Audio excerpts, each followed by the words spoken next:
CMTV. Truth, love, and creativity.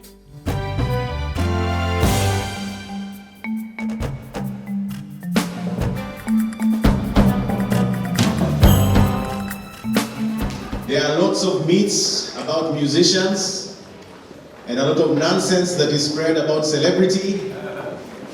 I stand here as a witness that there is nothing special about any one of us.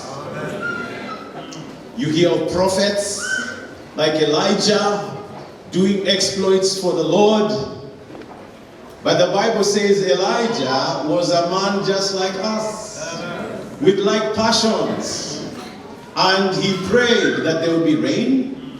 There was no rain. Then he prayed again and God heard him and there was rain. You probably came into the house of the Lord looking for a celebrity. There is none here.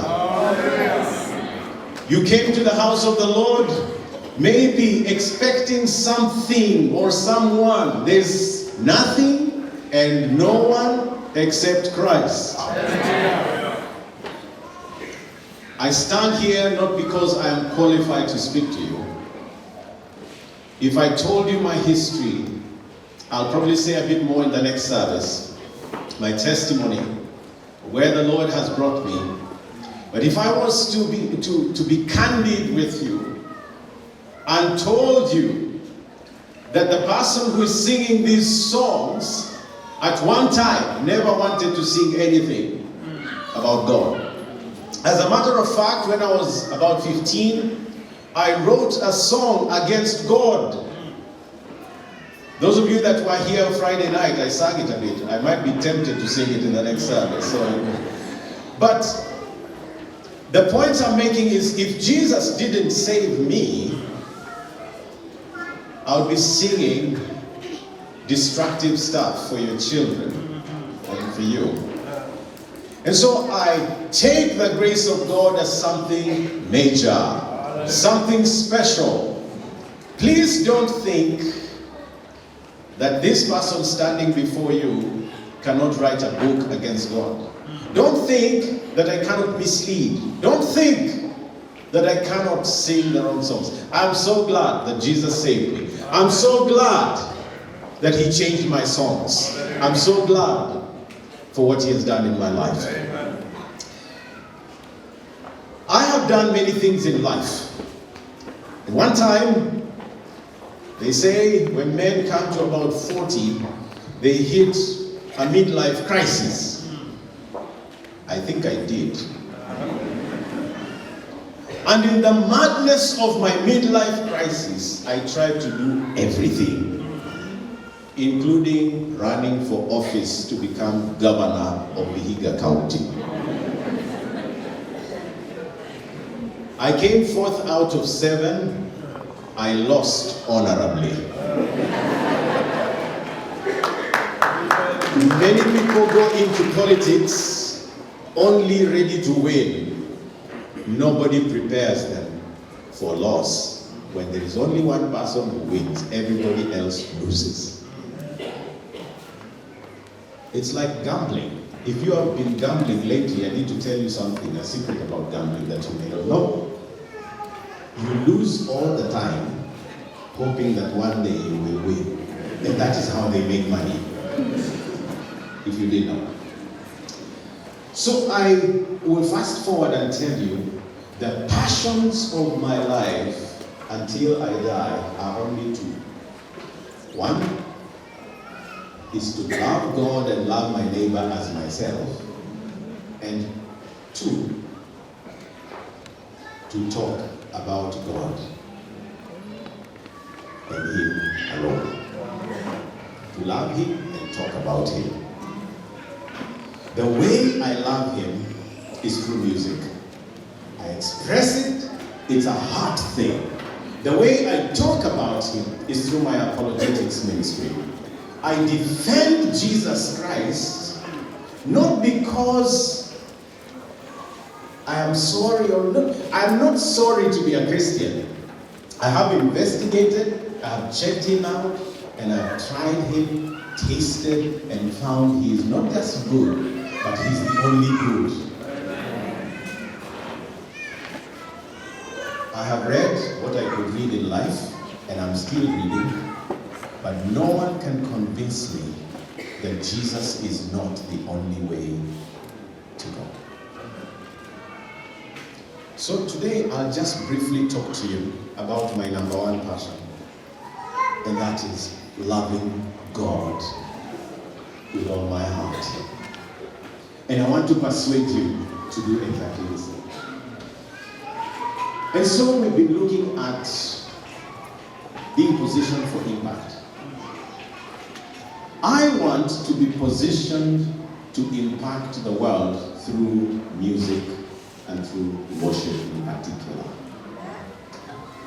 And this is not a solitary interest. Worship is not a Reuben Kigame affair and Sifa voices. It's not about worship teams. Worship is the one thing that we are all wired to do naturally. We are worshippers by nature. The thing is, if we don't worship God, we will still find ourselves worshiping something or someone. And I want to persuade you to move away from worshiping anything else and worship only the true God. God has created us for His pleasure, Revelations 4, verse 11. And the tragedy of our generation is that we are fascinated to worship everything and everyone else except God. We suffer for it, we lose, we go through stress and pain and sorrows, but it's not because we don't worship. We worship, but we don't worship God. Of course, everyone says it. Reuben, how can you tell us that? We go to church, we worship. I worship every day, I sing. I do what I can, I give. What is worship? Worship is not a brief moment in the service. Let us go into the presence of God. Worship is not something you come in and out of. It's a lifestyle. Worship simply means submission. It is submission. You submit yourself to God, who you are and what you have. Amen. That is why when we give, it's not painful. It shouldn't be. Because naturally, if you love somebody, you give. Amen. I gave an example to the worship teams that were here yesterday. If I came to you and told you my car has broken down, I need to drive back to Eldoret this afternoon, the first thing you would do is ask me questions. You mean you can drive? Do you have a driver's license? How far is Eldoret? Have you driven this kind of car? You ask all these questions. Men, because you are the ones who have the most cars, you will ask me, you will interrogate me. Until nikwambie kama utaki kunipa, wacha tu.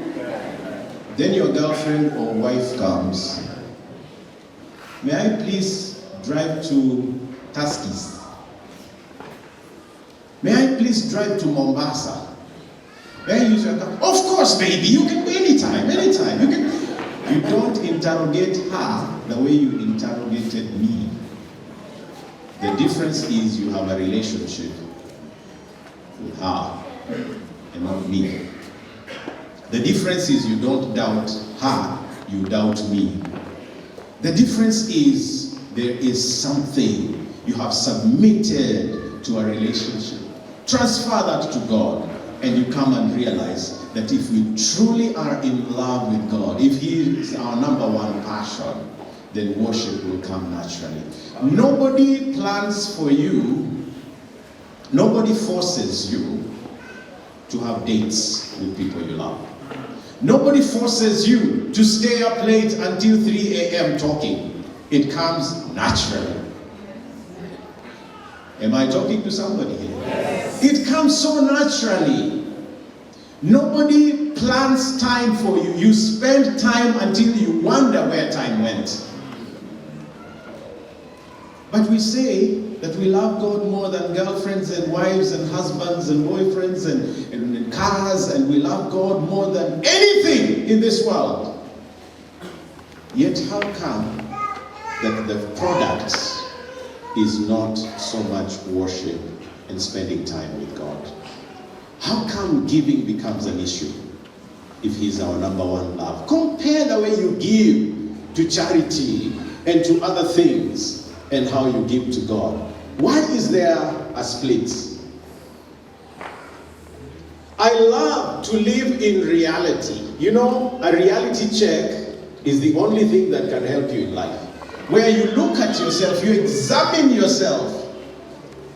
At the communion table, we were being told, examine yourself. Check. And that is what I want you and I to do. Can you briefly examine yourself and check if you are truly a worshiper of God?